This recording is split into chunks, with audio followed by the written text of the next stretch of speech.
नहमदुहु व नुसल्ली अला रसूलिहिल करीम, अम्मा बाद। शव्वाल का महीना है, शव्वालुल मुकर्रम के रोज़ों की फजीलत कि इनके जो 6 रोज़े हैं इस पे क्या मिलेगा।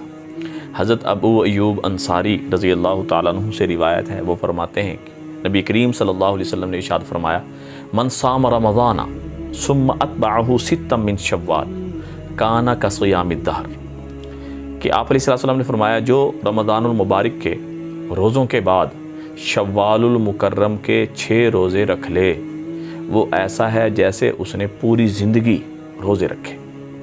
शव्वालुल मुकर्रम के रोज़ों की फ़जीलत दूसरे दिनों में नफली रोज़ों की फ़जीलत से बहुत ज़्यादा है, बहुत ज़्यादा है। और ये शव्वालुल मुकर्रम के रोज़े, इसको हम ससा ईद भी कहते हैं। असल में ससा ईद नहीं है, शशा ईद।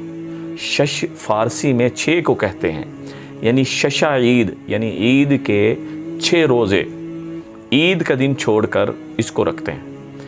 लेकिन एक इसके अंदर गलत फहमी है जो लोगों के अंदर राइज है, वो ये है, वो गलत जहन ये है कि इन 6 रोज़ों का सवाब उस वक़्त मिलेगा जब हम ईद का दिन छोड़कर अगले दिन से शुरू कर दें और पे दर पे 6 रोज़े रख लें, फिर तो सवाब मिलेगा वरना नहीं मिलेगा। ये गलत जहन है। बल्कि ये 6 रोज़ों का जो ताल्लुक़ है ये पूरे शव्वाल के महीने के साथ है।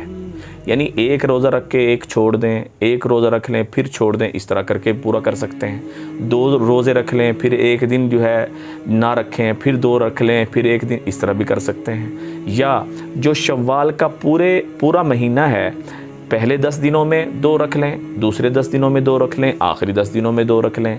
यानी मतलब इसको अलग-अलग रखें, एक साथ रखें, जुदा जुदा करके रखें। शव्वाल मकसद ये है कि शव्वाल के महीने में ये 6 रोज़े रख लिए जाएं तो इसका सवाब अल्लाह जल्ल शानो वो अता फरमाएंगे जैसे इसकी पूरी ज़िंदगी रोज़े की हालत में गुजरी।